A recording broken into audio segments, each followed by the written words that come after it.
Remember when I told to my parents, I say to my mom and dad about Yvette Crystal Dulce Jurado. She was 30 years old. She's still studying in CDIFI. She was alongside with Kyle Castro, RJ Gonzalez, that was a student of teacher Vincent. Among them is Aton Comentador and Michi as well.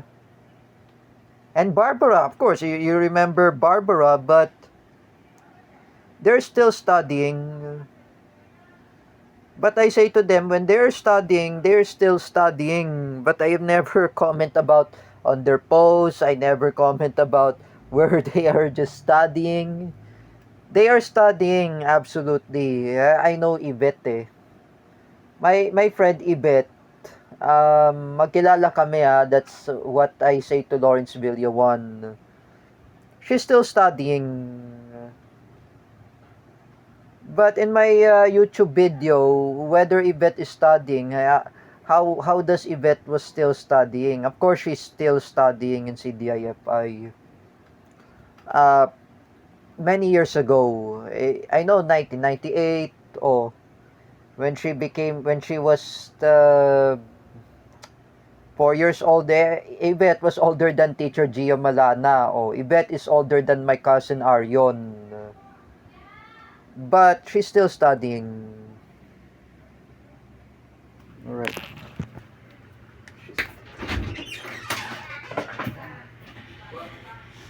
What was it? Okay, you have to prepare later. You don't eat. Not the rice yet.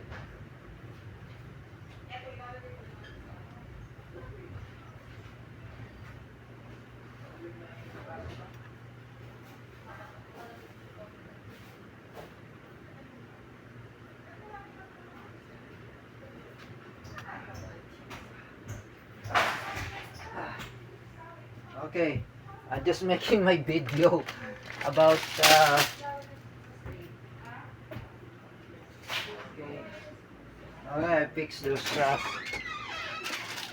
Alright, here we go. For me, I just remember the time when I was studying in CDIFI. It's many years, but I told to Lawrence Villawan, I say to him in Tagalog, it's almost 17 years. Doon ako nag-aral dyan. That's why, I've been 17 years. I studied there. Oh, this is all my alma mater when I came back. Um, Caloocan Evangelical School. This is my alma mater. Oh, and the second is CDIFI. And the third is a special education school in Malaysia, in Islamic school. And number fourth, I studied there in Russia, in special education school in Russia, because I know Tito Mac enrolled me there in Moscow in Russia. And I studied there in special education school in Russia for autism. But I was a Filipino. I know I was a Filipino, came back from Philippines. I studied there in special education school in Russia. But for meanwhile, when I was in Japan, I studied there in Kumon. Oh, last 20 what's that year is that? 2023, of course. I studied there in Kumon. I study Japanese Nihongo. But that time, I remember when I was came there in CDIFI, I just want to tell you something, Lawrence Villawan. Yvette was still studying. Nag-aaral si Yvette, but Yvette was there at the time. And of course, if you know about Yvette, she's still studying. Oh, she's still studying. If you remember the time when I was there, she's still studying. Oh, I'm not criticize Yvette. Yvette Crystal Dulce Jurado. That was my classmate when the time I remember that from Teacher May. At my arch rival, Teacher May Tiburcio, of course. My parents asked me, sino ba ang teacher dyan? They said to me, when I talked to Lawrence Villawan in Messenger, after I came back from Japan, before I talked with Lawrence Villawan, I say, anyways, Teacher Marisa. She is there. You know, Teacher Marisa, how old was Teacher Marisa? Um, 46. Oh, she was born 1979. Mang Rodelio Daguman is 47. He's older than her. Oh, she's still teaching there, absolutely. Because I never seen in the Facebook, but Yvette was still studying.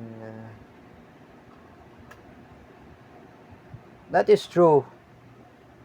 Because I know, I saw in Instagram of Yvette. I'm the one who looked there in Instagram, in IG, that Yvette was currently studying in CDIFI.